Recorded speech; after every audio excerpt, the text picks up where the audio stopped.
ঢাকার ধুলোমাখা অলিগলি, চায়ের দোকান আর ছাদের আলোগুলো তখনও নেভেনি। পুরো শহর যেন এক অদৃশ্য জাদু মন্ত্রে জেগে আছে। চায়ের কাপে চুমুক দিতে দিতে হাজারো তরুণের চোখ স্থির হয়ে আছে টেলিভিশনের বিশাল স্ক্রিনে। তাদের গায়ে আকাশি সাদা টোরাকাটা জার্সি, বুকে জ্বলজ্বল করছে একটি নাম, একটি সংখ্যা, মেসি 10।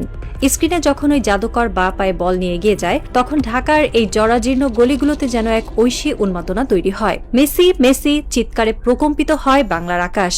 এই দেশের মানুষ হয়তো নিজেদের দেশের ইতিহাস ভুলে যেতে পারে, কিন্তু আর্জেন্টিনার বিশ্বকাপের প্রতিটি ম্যাচের পরিসংখ্যান তাদের নখদর্পণে। ফুটবল এখানে কেবল খেলা নয়, আর লিওনেল মেসি এখানে কেবল একজন খেলোয়াড় নন, তিনি এক অলিখিত ধর্ম, এক অঘোষিত উপাস্য। কিন্তু এই অন্ধ প্রেমের উল্লাসে মত্ত থাকা বাংলাদেশের তরুণরা কি জানে, তারা যে আকাশি সাদা জার্সি পরে উল্লাস করছে, সেই পতাকার ছায়াতলে আজ কি ভয়ঙ্কর এক দানবীয় শক্তির উত্থান ঘটেছে? তারা কি জানে, যে দেশের জয়ে তারা চোখের জল ফেলে, সেই দেশ আজ কাঁধে কাঁধে হাত রেখে ফিলিস্তিনিদের শিশুদের রক্ত নিয়ে হোলি খেলছে? দৃশ্যপট বদলানো যাক।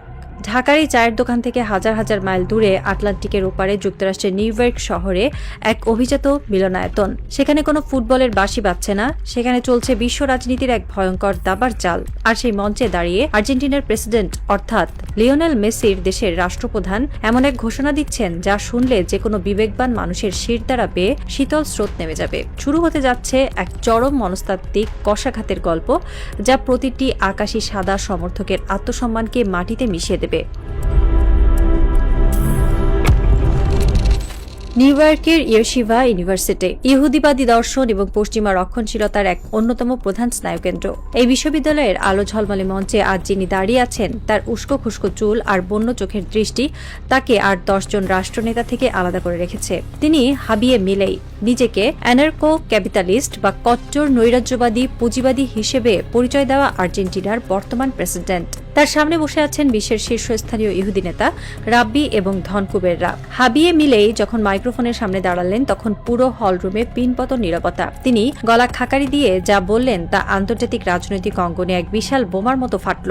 আমি গর্ববোধ করি, মিলেইয়ের কণ্ঠস্বর ছিল তীক্ষ্ণ এবং দাম্ভিক। ইসরায়েল ও ইহুদি জনগণের প্রতি আমার সমর্থন আগের মতোই অটুট রয়েছে। এই অবস্থান থেকে আমি কোনোভাবেই সরে আসব না। আর আজ আমি নিজেকে বিশ্বের সবচেয়ে বড় জায়নবাদী রাষ্ট্রপ্রধান হিসেবে ঘোষণা করছি।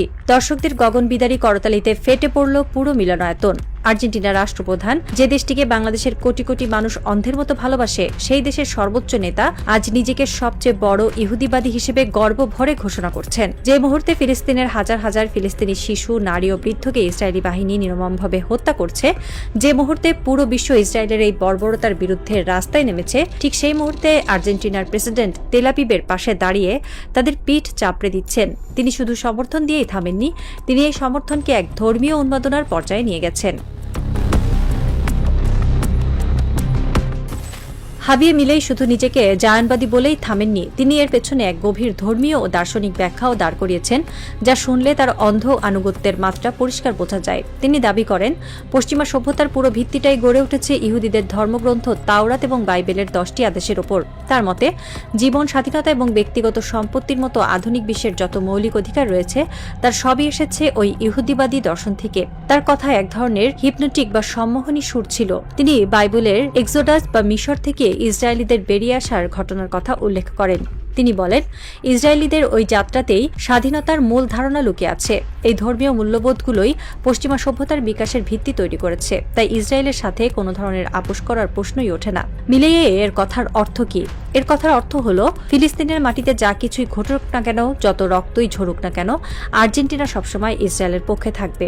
কারণ তারা এটিকে নিছক কোনো রাজনৈতিক বিষয় হিসেবে দেখছে না, তারা এটিকে একটি পবিত্র যুদ্ধ বা হোলি ওয়ার হিসেবে নিয়েছে। কট্টর উদারতাবাদী চিন্তাবিদ হান্স হারমেন হোপে যখন মিলেইয়ের এই উগ্র ইসরায়েলপন্থী অবস্থানের তীব্র সমালোচনা করেছিলেন, তখন মিলেই তাকে স্রেফ তাচ্ছিল্য ভরে উড়িয়ে দেন। তিনি স্পষ্ট জানিয়ে দেন, ইসরায়েলের প্রতি সমর্থন জানাতে তিনি গর্ববোধ করেন এবং কোনো সমালোচনাই তাকে টলাতে পারবে না। তিনি নিয়মিত ইহুদি ধর্মের শীর্ষ নেতাদের সঙ্গে পরামর্শ করেন এবং রাষ্ট্র পরিচালনার ক্ষেত্রে তাদের কাছ থেকে দিক নির্দেশনা নেন। এক কথায়, আর্জেন্টিনা আজ পরিণত হয়েছে ইসরায়েলের এক বিশ্বস্ত দাসে। এখন প্রশ্ন হলো, এই ভূ রাজনৈতিক নোংরা খেলার সাথে লিওনেল মেসির কি সম্পর্ক?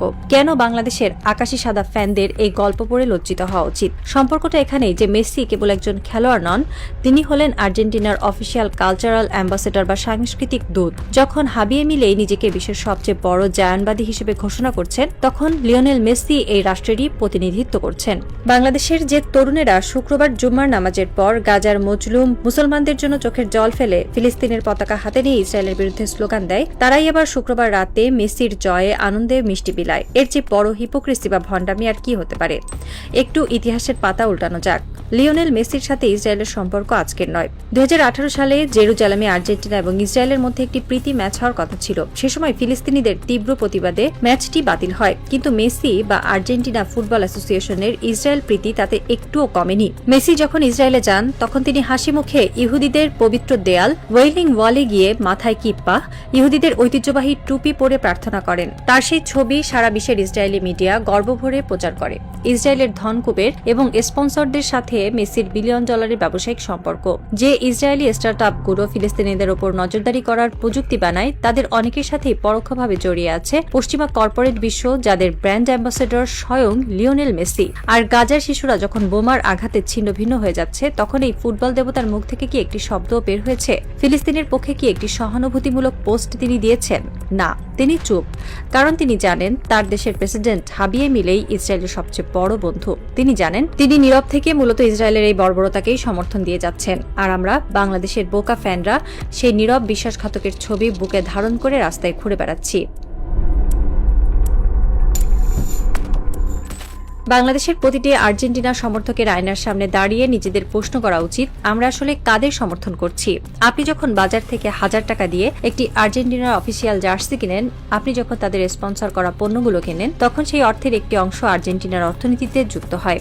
আর সেই অর্থনীতি আজ পরিচালিত হচ্ছে এমন এক প্রেসিডেন্টের দ্বারা, যিনি নিজেকে গর্ব ভরে সবচেয়ে বড় ইহুদিবাদী বলে দাবি করেন। ভাবতে পারেন, আপনি এমন একটি দেশের পতাকা আপনার বাড়ির ছাদে উড়াচ্ছেন, যে দেশ প্রকাশ্যে ঘোষণা দিয়ে ইসরায়েলের পক্ষে দাঁড়িয়েছে, যে ইসরায়েল প্রতিদিন আপনার ফিলিস্তিনি ভাই বোনদের রক্ত পান করছে। আপনি সেই ইসরায়েলের সবচেয়ে ঘনিষ্ঠ মিত্র দেশের জাতীয় দলের জয়ে উল্লাস করছেন। আমাদের আবেগ কতটা অন্ধ হলে আমরা এই সহজ সমীকরণটা বুঝতে পারি না। আমরা বলি খেলাকে রাজনীতির সাথে মেশাবেন না, কিন্তু মিলেই কি খেলাকে রাজনীতির বাইরে রেখেছেন? তিনি তো আর্জেন্টিনার রাষ্ট্রপ্রধান হিসেবেই এই ঘোষণা দিয়েছেন। যখন পুরো আর্জেন্টিনা ইসরায়েলের পাশে দাঁড়িয়েছে, তখন আপনি কিভাবে আকাশি সাদা জার্সিকে শুধু খেলা বলে চালিয়ে দেবেন? এই দ্বিচারিতা, এই মেরুদণ্ডহীনতা আমাদের পুরো জাতিকে বিশ্বের সামনে এক হাস্যকর বস্তুতে পরিণত করেছে। ফিলিস্তিনিরা যখন দেখে যে বাংলাদেশের মানুষ তাদের জন্য কাঁদছে, আবার পরক্ষণে ইসরায়েলের সবচেয়ে বড় মিত্র দেশ আর্জেন্টিনার জয়ে রাস্তায় নেমে নাচানাচি করছে, তখন তারা আমাদের এই সস্তা আবেগ নিয়ে কি ভাবে? মেসি হয়তো অনেক বড় ফুটবলার, তার বা পায়ের জাদু হয়তো মোহনীয়, কিন্তু একজন মানুষের একটি দেশের নীতি ও মানবতার বিরুদ্ধে যখন দাঁড়ায়, তখন সেই জাদুকে বর্জন করার মতো সাহস কি আমাদের নেই? নাকি আমাদের বিবেক ওই ফুটবলার জার্সির কাছে চিরকালের জন্য বন্ধক রাখা হয়ে গেছে? আজ যদি আপনি একজন সত্যনিষ্ঠ মানুষ হন, তবে আপনার বুকে ওই আকাশি সাদা জার্সিটা একটা জ্বলন্ত কয়লার মতো বিঁধতে বাধ্য। ভাবুন সেই দৃশ্যটার কথা। ফিলিস্তিনের কোনো এক ধূলিসাৎ হওয়া হাসপাতালের নিচে চাপা পড়ে আছে একটি 5 বছরের শিশু। তার শরীরে রক্ত, চোখে আতঙ্ক, তার মাথার উপর দিয়ে উড়ে যাচ্ছে ইসরায়েলি ড্রোন। আর ঠিক সেই মুহূর্তে আটলান্টিকের ওপারে আর্জেন্টিনার প্রেসিডেন্ট হাবিয়ে মিলেই ইহুদি রাব্বিদের সাথে শ্যাম্পেইনের গ্লাস হাতে নিয়ে ইসরায়েলের বিজয় কামনা করছেন। আর সেই একই সময়ে আপনি ঢাকার রাস্তায় দাঁড়িয়ে আর্জেন্টিনার জয়ে আতশবাজি ফোটাচ্ছেন। এই দৃশ্যপট কি আপনার বিবেককে একটু দংশন করে না? আপনার কি একবারও মনে হয় না যে আপনি আসলে ওই ফিলিস্তিনি শিশুটির হত্যাকারীদেরই পরোক্ষভাবে উদযাপন করছেন? আর্জেন্টিনার প্রেসিডেন্ট যখন বলছেন পাশ্চাত্য সভ্যতার ভিত্তি হলো ইহুদি আদেশ, তখন তিনি মূলত ফিলিস্তিনিদের অস্তিত্বকেই অস্বীকার করছেন। তিনি স্বীকার করে নিচ্ছেন যে ইসরায়েলের যে কোনো কর্মকাণ্ড, তা যত বর্বরই হোক না কেন, তা বৈধ। আর লিওনেল মেসি সেই দেশের জাতীয় দলের অধিনায়ক হিসেবে এই নগ্ন রাজনীতির এক অবিচ্ছেদ্য অংশে পরিণত হয়েছেন। বাংলাদেশের ফ্যানরা মেসিকে ঈশ্বর বানিয়েছে, আর সেই ঈশ্বর আজ এমন এক বেদিতে দাঁড়িয়ে আছেন যার প্রতিটি ইটে লেগে আছে ফিলিস্তিনিদের রক্ত। এই সত্যটা হজম করা হয়তো কঠিন, কিন্তু এটাই চরম বাস্তবতা।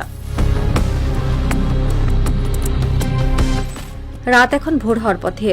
ঢাকার সেই চায়ের দোকানের টিভিটা এখনো চলছে, কিন্তু এবার আর সেখানে ফুটবলের কোনো ম্যাচ দেখানো হচ্ছে না। আন্তর্জাতিক সংবাদের চ্যানেলে দেখাচ্ছে নিউ ইয়র্কের সেই ইয়েশিভা ইউনিভার্সিটির দৃশ্য।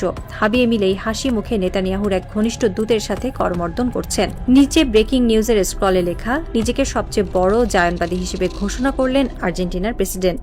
চায়ের দোকানে বসে থাকা এক তরুণ, যার গায়ে 10 নম্বর জার্সি, সে হঠাৎ করেই যেন জমে গেল। তার হাতের চায়ের কাপটা কাঁপছে। টিভিতে দৃশ্যপট বদলে গেল।